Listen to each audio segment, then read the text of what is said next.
Bismillahirrahmanirrahim. Assalamualaikum warahmatullahi wabarakatuh. Alhamdulillahirabbil alamin wassalatu wassalamu ala asyrafil anbiya wal mursalin wa ala alihi wa sahbihi ajmain. Rabbi shrah li sadri wa yassir li amri wahlul 'uqdatam min lisani yafqahu qawli. Subhanaka la ilma lana illa ma 'allamtana innaka antal alimul hakim. Amma ba'd.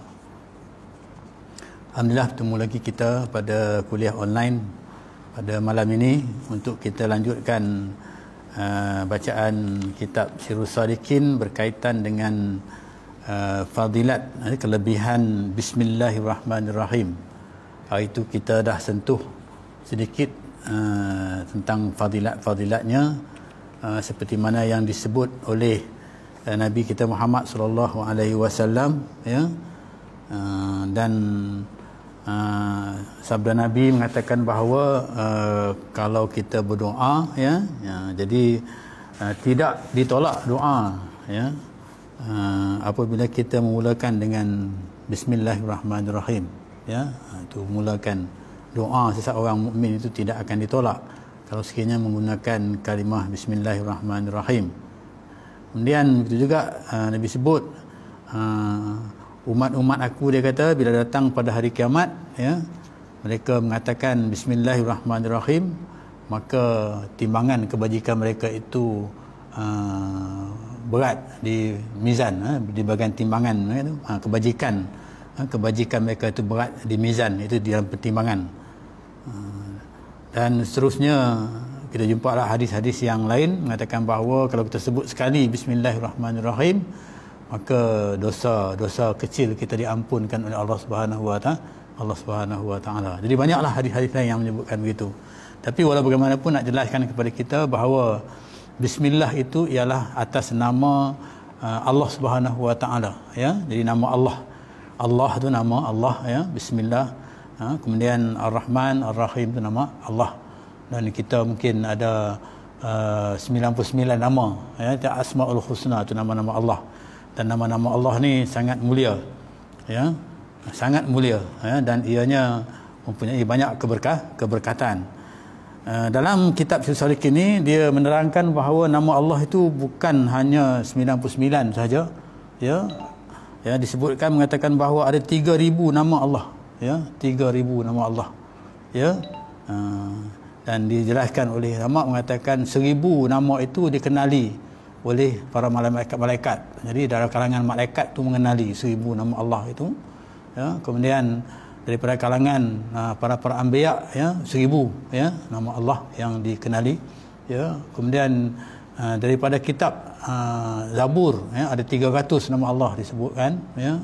Kemudian daripada kitab Taurat, ya, 300, ya, disebutkan, ya. Kemudian daripada kitab Injil, ya, Zabur juga 300 disebutkan. Jadi maksudnya 300 ada 900, ya. Dalam Al-Quran disebut 99. 99 nama Allah itu Asmaul Husna yang kita sebutkan, ya, itu nama-nama Allah, ya. Maksudnya sebagai seorang Islam kita wajib percayalah, ya, bahawa dengan Allah itu dengan nama-nama yang disebutkan tadi dari segi ilmu tauhidnya, kan. Kemudian satu lagi mana pergi? Ada ulama kata 99 je, ada satu lagi kurang. Jadi ulama menjelaskan bahawa satu tu disebut dalam suhuf Ibrahim. Sebab ada kitab yang wahyu-wahyu Allah dituruni bukan hanya melalui kitab saja, melalui suhuf. Ya, suhuf Nabi Allah Ibrahim alaihi salam. Satunya daripada jadi cukuplah 3000 nama-nama Allah itu. Jadi bila sebut Bismillahirrahmanirrahim tu dalamnya tu ada 3000 nama Allah. Ya, bukan makna kita disebut tu bukan hanya nama Allah yang 99 dalam Al-Quran saja, ya. Disebut macam Al-Asmaul Husna, tidak, ada di sana 3000 nama Allah Subhanahu wa taala. Okey, tuan-tuan, sedang jemaah yang dirahmati Allah sekalian. Kita selalunya disebut supaya memulakan sesuatu pekerjaan dengan sebut nama Allah bismillah. Misalnya kalau kita nak buat apa pekerjaan lah, kita nak bercakap ke, kita nak apa saja yang kita nak lakukan, kita kena sebut nama Bismillahirrahmanirrahim, ya. Itu digalakkan lah, disuruh, kan. Sebab hikmahnya sangat besar. Kita akan jumpa dalam kisah dalam kitab ini menceritakan tentang kelebihan-kelebihan apabila kita sentiasa membasahkan lidah kita dengan Bismillahirrahmanirrahim, kan. Jadi biasanya kita kalau nak makan tu, nak makan kita bismillah, kita baca doa, kita bismillah, kita apa sajalah, kita bismillah, kita nak sembelih korban kita mulakan dengan bismillah korban. Jadi maksudnya perkataan bismillah itu mesti ada dalam bibir ataupun mesti basah di bibir orang-orang mukmin. Mesti basah di bibir orang mukmin dengan tujuan supaya apa yang orang mukmin tu lakukan sentiasa mendapat perhatian daripada Allah Subhanahu wa taala. Maksudnya sebagai satu ibadat, zikir, zikir menyebut nama Allah. Sampaikan kalau kita nak husnul khatimah lah kita katakan, yang seseorang tu bila dia nak nazak, nak dapat husnul khatimah tu kita katakan, mesti akhir kalamnya dengan Allah, dengan kalimah la ilaha illallah, dengan kalimah asyhadu an la ilaha illallah, ataupun paling tak boleh sebut dah, dah kita kata kritikal sangat, maka di sana disebut Allah kan, itu zikir. Sebab disebut Allah ni pertama sekali ialah syaitan akan menjauhi diri kita, saya menjauhi diri kita, sebab syaitan ini takut kepada Allah Subhanahu wa taala, sebab Allah laknat syaitan ini. Okey. Baik, jadi biasanya kita sebut bismillah apabila kita nak makan. Kadang-kadang terlupa. Dalam kitab ni disebut barang siapa lupa mengucap bismillahirrahmanirrahim awal makan. Kita nak makan, awal makan kita nak sebut bismillahirrahmanirrahim tu kita lupa. Terus makan, lapar sangatlah kita katakan, atau minum, ataupun kita minum. Kita minum ke kita lupa kita minum. Jadi hendaklah mengucap akan dia pada pertengahan. Jadi boleh kita kata pertengahan, boleh kita lupa lah, kita tengah makan, sedap dah tengah makan, tiba-tiba kita teringat, bismillah, lupa bismillah kan. Jadi kita bismillah lah di pertengahan makan kita ataupun di akhir makan kita. Mungkin dah lepas makan dah, dah basuh tangan dah sampai makan, lupa bismillah. Jadi kita boleh bismillah, disebut dalam sini dia kata boleh kita bismillah dengan bismillahi awaluhu wa akhiruhu. Kita sembelih, kita bismillah tu dengan awalnya, bismillahi awaluhu wa akhiruhu. Kita boleh bismillah dengan itu. Jadi kalau nak mula makan kita bismillahirrahmanirrahim lah. Tapi bila dah kita lepas dah makan dah, terlupa nak sebut balik, maka digalakkan kita menyebut bismillahi awaluhu wa akhiruhu. Supaya apa? Supaya makanan yang kita makan bersama dengan syaitan tadi itu, sebab bila kita tak bismillah, syaitan bersama kita. Syaitan bersama kita. Jadi bila tak bismillah, dia akan bersama dengan kita. Maka supaya apa yang kita makan bersama syaitan tu dah dapat syaitan tu muntahkan, kan? Begitulah keadaannya. Supaya makanan tu taklah bersama dengan syaitan, kita katakan. Okey. Itu ceritanya yang berkaitan dengan itu. Okey. Kenapa di sana disebut apabila kita buat sesuatu kita ni bersama dengan syaitan, tanpa dengan sebut bismillahirrahmanirrahim, kan? Okey, kita tengok huraian dalam kitab ini menceritakan tentang satu kisah, di mana dia kata bahawasanya syaitan, dalam hadis yang kita baca dulu, kata Ibnu Mas'ud, dia dengar daripada Qais bin Al-Hajjaj, Qais bin Al-Hajjaj mengatakan bahawa setan orang mukmin itu kurus. Kan? Setan orang mukmin itu kurus. Tapi dalam kisah ini disebut ada syaitan yang kurus, ada syaitan yang gemuk. Kan? Syaitan yang kurus dan syaitan yang gemuk. Jadi dalam disebut di sini bahawa syaitan gemuk berjumpa dengan syaitan kurus. Dua syaitan ni berbeza, satu dia gemuk, satu dia kurus. Maka berkata syaitan gemuk bagi yang syaitan yang kurus tadi, mengapa engkau ni, dia kata, berkelakuan macam ni? Maksudnya dalam keadaan kamu ni kurus, kenapa kamu ni kurus? Kan syaitan gemuk tanya dia. Kemudian syaitan kurus katanya kerana bahawasanya diperlakukan, mengarasi atasku, dia diperlakukan ke atasku oleh seorang laki-laki yang mukmin lah, kita katakan seorang laki-laki mukmin, apabila dia masuk ke rumah dia berkata bismillahirrahmanirrahim. Ini amalan orang laki-laki ini. Bila dia masuk rumah dia kata bismillahirrahmanirrahim. Kita dah bincang hari itu kan, fadilat dia masuk rumah dia baca bismillahirrahmanirrahim. Kemudian dan apabila dia nak makan pun dia berkata Bismillahirrahmanirrahim. Kemudian dia kata bila dia nak minum pun dia kata Bismillahirrahmanirrahim. Ya, demikianlah dia kata, demikian macam itulah keadaan dia yang menyebabkan aku lari. Dia kurus dia lari lah. Sebab tu disebutkan kes tadi kan. Dia maksudnya Ibn Mas'ud sebut begitu. Jadi mana sentiasa ada di mulutnya tu zikrullah. Maknanya dia sebut nama Allah Bismillahirrahmanirrahim tadi itu. Maka dengan keadaan itu dia tak jadi gemuk. Dia jadi kurus. Dia larilah akhirnya. Ya, dia keluar, dia tak mau duduk dalam keadaan yang begitu. Ya, keadaan dia kata bila dia nak masuk rumah dia sebut Bismillahirrahmanirrahim. Kemudian bila dia nak makan dia sebut, bila dia nak minum pun dia sebut. Dalam kelakuan dia begitulah, dia sentiasa begitulah. Maka dia tak boleh, maka dia larilah. Ya, itu kata syaitan yang kurus tadilah apabila ditanya oleh syaitan yang gemuk tadi. Kemudian syaitan yang kurus tanya syaitan yang gemuk pula. Dia tanya. Macam tu juga keadaan pertanyaannya. Jadi berkata syaitan yang kurus bagi gemuk, ya, betapa hal kamu pula? Kamu pula macam mana? Dalam keadaan kamu ni nampak gemuk kan? Begitu. Bandingan. Bagaimana keadaan kamu? Jadi kata syaitan yang gemuk ni, dia kata, aku ni seorang laki-laki ni, mukmin ni, seorang laki-laki yang memperlakukan ke atas aku ni, maksudnya walaupun dia kita katakan seorang laki-laki, tadi yang mukmin ni dia tak mukmin, dia bila dia nak masuk rumah dia tak kata Bismillahirrahmanirrahim. Dia tak kata Bismillahirrahmanirrahim. Ya, apabila nak masuk ke rumahnya tidak berkata dia dengan Bismillahirrahmanirrahim. Dan apabila dia makan ataupun dia minum ke, ya, dan lain-lainnya, apa sajalah yang dia buat, kan, dia tak berkata dengan Bismillahirrahmanirrahim. Jadi ketika itu aku bersama dengan dia. Bila tak sebut Bismillahirrahmanirrahim, aku bersama dengan dia. Dia tak aku bersekutu dengan dia, bersama dengan dia. Jadi bila aku bersama dengan dia, jadi itu antaranya yang menyebabkan dia tu gemuk bersama dengan dia. Sehingga kan dia kata, ya, aku ni dia kata boleh naik atas tengkuk seperti mana binatang. Maksudnya aku boleh naik atas tengkuk orang tadi tu yang tak mengatakan Bismillahirrahmanirrahim dalam amalannya itu, ya, macam binatang dia kata. Jadi maknanya dia boleh menguasai laki-laki tersebut.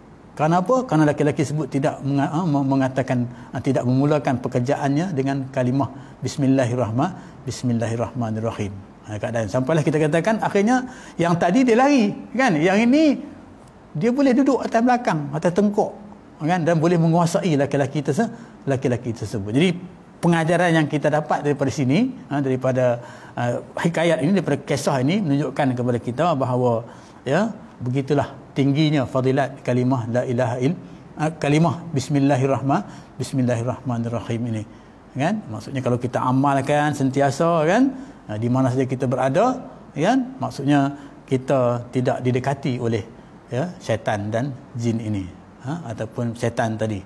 Mungkin dalam hadis yang lain ada menceritakan tentang Nabi Muhammad SAW pernah berdialog dengan syaitan, ya, berdialog dengan syaitan, ya. Mungkin persoalannya diketemukan, maka Nabi kata kepada syaitan, kenapa kamu datang berjumpa dengan aku, kan? Jadi syaitan kata, aku datang berjumpa dengan kamu dengan tujuan untuk nak menjawab beberapa soalan daripada kamu. Jadi Nabi tanyalah, ya, daripada kalangan umat-umat aku, siapa yang kamu takut, kan? Siapa yang kamu takut, ya? Jadi antara yang dia takut, yang pertama sekali dia kata, Nabi lah, kamulah, Nabi Muhammad SAW.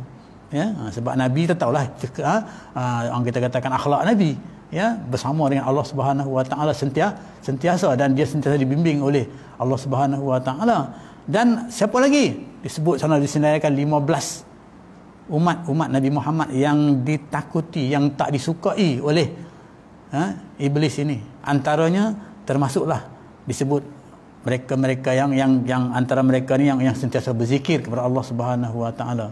Dan ada disebut antaranya mereka itu dikata al-imamul adil, iaitu pemerintah yang adil, ya. Jadi perintah yang adil ni syaitan tak suka, ya. Dia suka yang tak adil. Yang adil dia tak suka. Ada lagi lah disebut banyak. Antaranya siapa yang sentiasa mengekalkan uduk. Ya, itu juga syaitan tak suka. Maksudnya dia sentiasa ada uduk pada diri dia.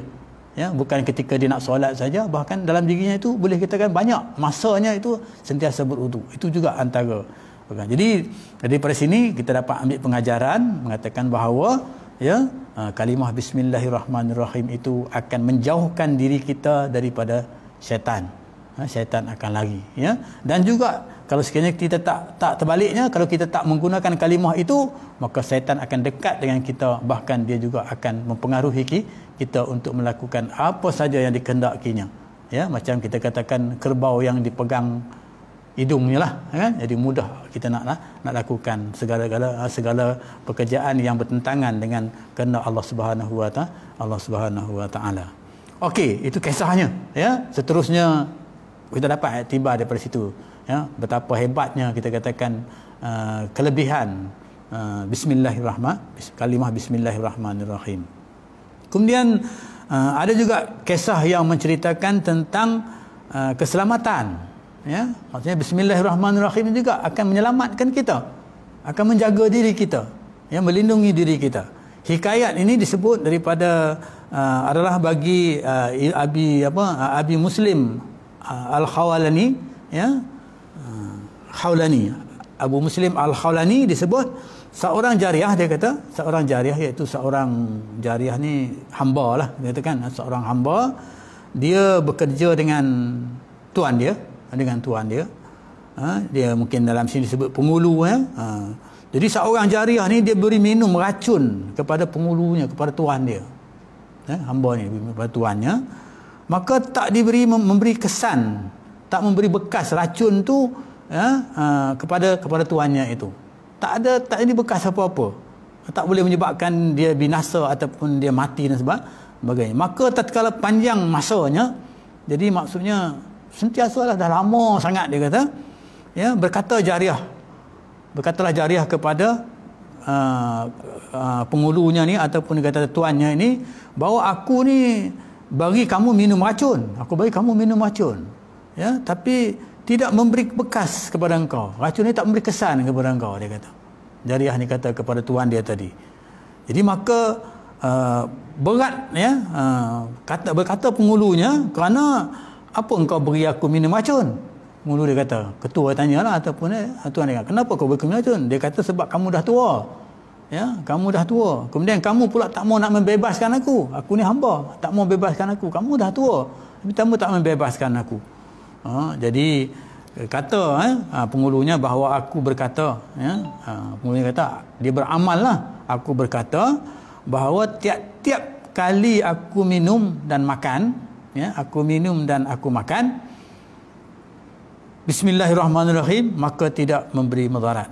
Aku akan sebut kalimah bismillahirrahmanirrahim, ya, dia tak akan memberi mudarat kepada diri dia, ya, kepada diriku, dengan berkat kalimah bismillahirrahmanirrahim, dengan berkat dengan berkat nama Allah yang disebutkan tadi. Kalau di situ bismillahirrahmanirrahim, nama Allah Ar-Rahman dan Ar-Rahim, ya, tapi di dalamnya itu keseluruhan nama Allah ada di sana, dah dimasuk keseluruhannya. Jadi berkat nama Allah itu tak akan mendatangkan mudarat kepada diri dia. Itu keyakinan dia, ya, ya, kepada kalimah Allah Subhanahu wa taala itu. Jadi maka sebab itu kita kalau beriman dengan Allah Subhanahu wa taala, keyakinan kita itu kuat, ya, maka, ya, kita tak rasa takut, sebab semuanya akan dijaga oleh Allah Subhanahu wa taala, kan. Ini soal keyakinan, seperti mana saya sebutkanlah, ya, dia tak takut mati, macam Bilal bin Rabah tak takut mati sebab dia yakin bahawa Allah Ahad yang disebut itu akan sentiasa bersama dengan dia. Kalau dia mungkin mati di sini, kita katakan nyawa tak ada, mungkin dia hidup di tempat lain, di hari akhir, di akhirat dia akan bersama dengan Allah Subhanahu wa taala. Dan ini kisah ni jelas kita tengok dalam kisah-kisah yang menceritakan tentang, ya, keyakinan orang-orang Islam, ya, orang-orang yang beriman dengan Allah Subhanahu wa taala, ya, mereka tidak binasa.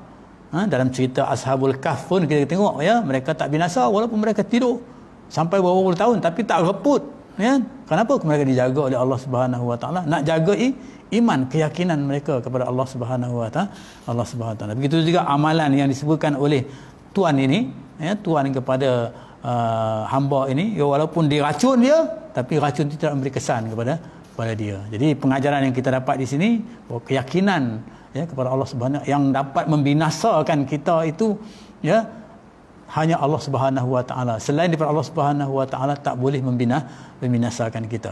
Qul huwallahu ahad, Allahus samad, ya, maksudnya Allah itu tempat kita mohon hajat, ya. Jadi dialah yang tempat kita, yang berkuasa memberikan apa saja kepada kita. Okey, sehubung dengan itu, ya, maka itulah dua kisah yang kita dapat di sini, dapat kita gambarkan tentang dari segi keselamatan, ya, diri kita apabila kita menyebut kalimah la ilaha kalimah bismillahirrahmanirrahim, ya. Bahkan kalau kita masuk rumah pun, rumah kita akan jadi selamat, ya. Keluarga kita akan selamat, ya. Dan apabila kita diracun pun begitu keadaannya, maka kita akan, jadi masalah di sini keberkatan. Kita yakin dengan kalimah itu, dengan Allah Subhanahu Wa Taala, maka segala-galanya akan menjadikan kita rasa tenang, tak rasa tak takut, ya. Okey. Dan seterusnya, seperti mana kita sebut bahawa kalimah bismillahirrahmanirrahim ini dalam, seperti mana kita sebut dulu, dalam setiap surah dalam Al-Quran dimulakan dengan bismillahirrahmanirrahim, ya. Kemudian setiap perlakuan, ya, kita pun nak duduk ke, kita nak makan ke dan sebagainya, kita mulakan dengan bismillah. Tapi di sini ada sikit panduan kepada kita, mungkin kita boleh amalkan, ya, hadis ini yang berkaitan dengan bismillahirrahmanirrahim ni, supaya kita dapat manfaat daripadanya, faedah daripadanya, ya, iaitu barang siapa, kata Nabi SAW, barang siapa membaca bismillahirrahmanirrahim 21 kali, 21 kali, ya, sekali, dua kali, mungkin 21 kali, ya, 21 kali. Tatkala hendak tidur, kalau kita nak tidur, nak tidur, kita baca, nescaya diamankan Allah Subhanahu Wa Taala akan dia. Maksudnya Allah akan amankan dia, maksudnya dia tidur dalam keadaan yang aman lah, ya. Amankan dia yang demikian, ya, pada malam itu daripada kejahatan syaitan. Maknanya syaitan tak boleh ganggu lah, kejahatan syaitan, dan juga jin ataupun manusia, ataupun kejahatan manusia, ya, mungkin kejahatan manusia nak melakukan kejahatan kepada kita, ataupun dia kata kejahatan juga daripada kejahatan manusia tu macam mana, pencuri nak masuk rumah kita, ya, ataupun nak mungkin daripada terbakar api, kan, kita katakan rumah terbakar, kita katakan orang nak bakar rumah kita ke, ataupun daripada keadaan kita ni, kita kata terkejut lah, dalam keadaan mati terkejut, ya, begitu dikatakan, ya, dan daripada segala bala yang lain, itu maksudnya, kan. Jadi kalau kita baca amalan kita lah, ya, dengan nak tidur tu, selain daripada doa tidur yang diajarkan kepada kita, iaitu kita bismillah sebanyak 21 kali. Ini kitab ini menyebutkan sebagai amalan kepada kita, ya. Di amalan zikir itu maksud amalan dalam kehidupan kita. Sebab kita hidup ni, wa ma khalaqtul jinna wal insa illa liya'budun, tidak aku jadikan jin dan manusia melainkan untuk beribadat. Jadi sentiasa kita dalam keadaan ibadat. Maka kita tidur pun kita nak beribadat, ya, kepada Allah Subhanahu Wa Taala. Jadi digalakkan kita kat sini supaya kita ni menyebut bismillahirrahmanirrahim sebelum tidur tu 21 kali. Insya-Allah, ya, disebut kat sini, kita akan tidur dalam keadaan aman yang tidak diganggu oleh syaitan, ya. Segala jenis kejahatan akan dapat kita hindarkan. Jadi berdasarkan ini, marilah sama-sama kita amalkan, ya. Dapat kita amalkan. Mungkin doa, seperti mana tahulah, doa kadang-kadang kita disebut doa nak tidur, ya, bismillahi Allahumma ahyana wa amut, kan. Bismillah Allah, doa yang ringkas lah, bismikallahumma ahya wa amut, itu doa yang pendek lah, kan. Mungkin kita baca doa, ada orang dalam kitab yang lain disebut baca Al-Fatihah sekali, ya. Kita baca Al-Fatihah, kemudian kita baca Qul huwallahu ahad, qul a'udzu birabbil falaq, qul a'udzu birabbin nas. Ya, kemudian ada disebut lagi kita baca bismillahilladzi la yadurru ma'asmihi syai'un fil ardi wala fis sama' wa huwas samiul alim. Mungkin boleh kita tambah di sana dengan ayat kursi kan, Allahu la ilaha illa huwal hayyul qayyum la ta'khuzuhu sinatun wala naum, ayat kursi.